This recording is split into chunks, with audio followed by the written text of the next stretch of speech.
नमस्कार मैत्रिणींनो, मी निशा खोचरे खूप खूप स्वागत करते तुमचं आपल्या चॅनलमध्ये। मैत्रिणींनो, मी गावी गेलेली फक्त 10 ते 12 दिवसासाठी गावी गेली होती आणि हे बघा, हे आईकडे भोपळ्याच्या वेळेला भोपळे लागले होते म्हणून म्हटलं आपण तर आता भोपळा बघा भोपळे लागले होते म्हणून आईला म्हटलं पाठवून दे, तर तिने पाठवून दिलेले मला। तर दोघी नंदा माझ्या होत्या, नंदांसोबत म्हटलं आपण ही पटकन रेसिपी करून घेऊया, कारण खूप गडबड असते गावी गेल्यानंतर, सगळी कामं करायची असतात, उरकवायची असतात आणि त्याच्यामध्ये ही पण म्हटलं काही ना काहीतरी करून घेऊया, म्हणून आम्ही तिघींनी ठरवलं की आपण चला करूया। तर हे भोपळे आईने पाठवलेले बघा, किती छान भोपळे लागलेले वेलाला। आणि तसंही बाबा ह्यावर्षी मी कोणाशी तुमच्याशी शेअर केलं नव्हतं। माझे बाबा यावर्षी गेल्यामुळे आईला काही करण्याची इच्छा नव्हती, ती बोलली मी काही यावर्षी आम्ही काही बनवणार नाही आहोत। म्हटलं दे पाठवून, मी तुम्हाला थोडेसे देते आणि आम्हालाही ठेवते। तर हे बघा, हे तोंड टणटणीत एकदम छान भोपळे आहेत। तर आमच्याकडे असं बोलतात की भोपळा स्त्रीने कापू नये सवाष्णीबाईंनी, म्हणून आम्ही म्हटलं, मी माझ्या दिरांना म्हटलं की हे भोपळे आम्हाला कापून द्या 2। तर रात्री आमचं सगळं जेवून, पाणी वगैरे विहिरीला कमी असतं म्हणून पाणी वगैरे भरून आम्ही भांडी सगळी भरली आणि म्हटलं आता आपण हे भोपळे कापून घेऊया। तर रात्रीचे 11 वाजून गेलेले। तर ह्या मोठ्या नणंदबाई आहेत, त्यांना मी सांगत होती की आपण तुम्हाला मी व्हिडिओमध्ये घेते, आपण चेहरे दाखवूया का? आता नको बोलल्या, मी तुला मदत करते फक्त। आणि मग हे बघा, दिराने भोपळे कापायला घेतले आहेत। हा बघा, हा खूप टणक होता भोपळा, कापायला खूप त्रास होत होता। त्यांना म्हटलं सावकाश कापा, कारण सुरी वगैरे हाताला लागायची पटकन, मला भीती वाटते म्हणून म्हटलं तुम्ही सावकाश कापा। तर कापत होते आता। तो कापताना खूप त्रास झाला पहिल्यांदा, हा पहिला भोपळा। नंतर तो आहे दुसरा, तो कापताना काही त्रास नाही झाला, पटकन झाला कापून।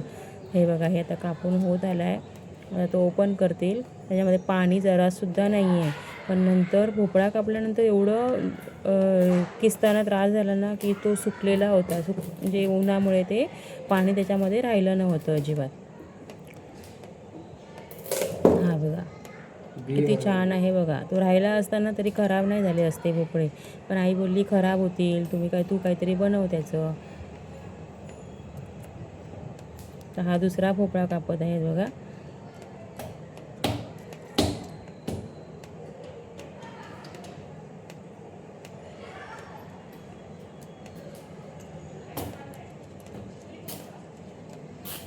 गावी गेलो ना की वेळ भेटत नाही काही शूट करायला, फक्त गडबड असते, कामं असतात, हे काम उरका ते काम उरका।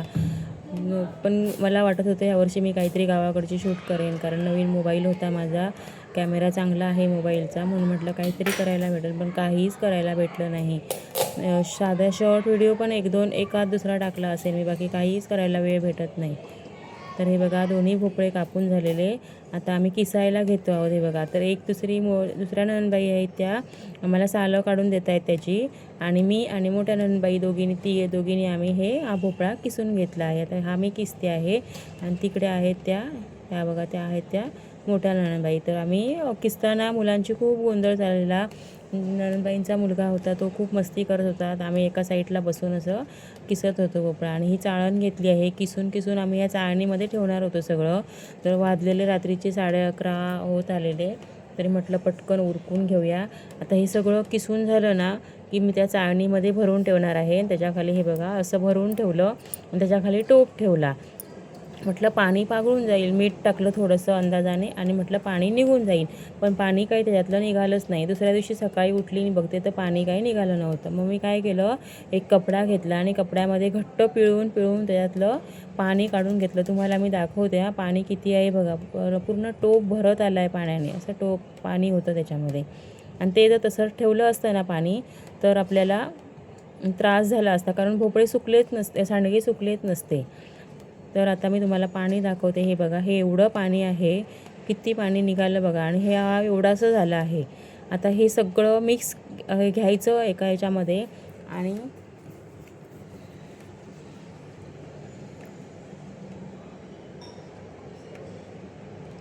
आता ह्या डाळी घेतल्या आहेत ना, त्या मी थोड्या गरम करून घेते पटकन। ते सगळं दाखवायला भेटत नव्हतं, कारण गॅसकडे दुसरे पण सकाळी नाश्त्याची तयारी चालू होती। तर ही बघा, ह्या डाळी चणा डाळ आहे, धने, थोडंसं जिरं आहे, आणि मूग डाळ आहे, आणि ही चणा डाळ उडीद डाळ आहे। तर हे सगळं घेतलं आणि मी गरम थोडंसं गरम असं करून लावून घेतलं, कारण की मिक्सरला लागायला पाहिजे. आणि एकदम बारीक त्याची पूड करून घ्यायची, कारण की जास्त जाड ठेवलं तर ते भोपळा सांडगे घालताना त्याचा त्रास होतो, मिक्स होत नाही व्यवस्थित. तर ह्या मिरच्या घेतल्या आहेत, आलं आणि लसूण. आता मी हे सगळं मिक्सरला लावून घेतलं पटपट, कारण लाईट जायची गडबड होती, पाऊस थोडा थोडा लागायचा आम्ही गेलो तेव्हा गावी, म्हणून म्हटलं पटकन करून घेऊया. तर हे बघा, हे असं सगळं आहे. आता ह्याच्यामध्ये मी त्या डाळीचं पीठ आणि ते हिरवी मिरची, आलं लसूण सगळं मिक्स करून घेणार आहे. हिंग लागणार आहे, हळद आणि मीठ परत चवीनुसार टाकायचं आहे. तरी सफेद तीळ वगैरे नाही टाकली. हे बघा, हे सगळं असं मी घेतलं आहे. हिंग, ते डाळींचं पीठ, मसाला असं सगळं टाकून मी आता हे सगळं मिक्स करून घेते, कारण ह्याला वेळ लागणार हे मिक्स करायला. हळद टाकते बघा. मी सगळं दाखवायला भेटलं नाही, कारण भरपूर माणसं होतो आम्ही, 10-12 जणं होतो तरी, त्यामुळे आवाज असायचा, सगळीजणं येत जात असायची, त्यामुळे गोंधळ होता खूप. आणि सकाळी सगळ्यांची कामं असतात, हे ना ते काहीतरी नाश्ता वगैरे चालूच असतो आमच्याकडे. तर हे बघा, आता मी मिक्स करून घेते आहे. तर हे सगळं हाताला ना झोंबत होत्या, हिरव्या मिरच्या चणचणत होतं, म्हणून तरी पण मी घेतलं सगळं. आता हाताशिवाय पर्यायच नव्हता, कारण चमच्याने काही करू शकत नव्हतो आपण. हे बघा, हे सगळं व्यवस्थित करून घेते आणि तुम्हाला दाखवते सांडगे घालताना. बाहेर उन्हामध्ये थोडंसं ऊन आलेलं, म्हणून खूप गडबड झालेली की पटकन वाळवून येतील थोडेसे, नाहीतर पावसामुळे काय गोंधळच होईल.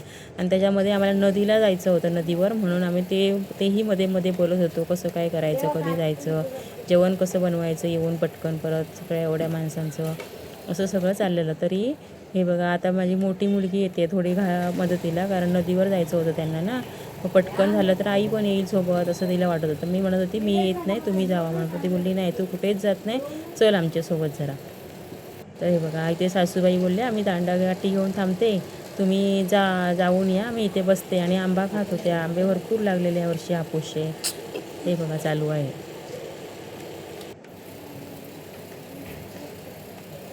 हे मी पटकन प्लास्टिकवर असं घालून घेते आहे. हे बघा, एवढे घालून झाले.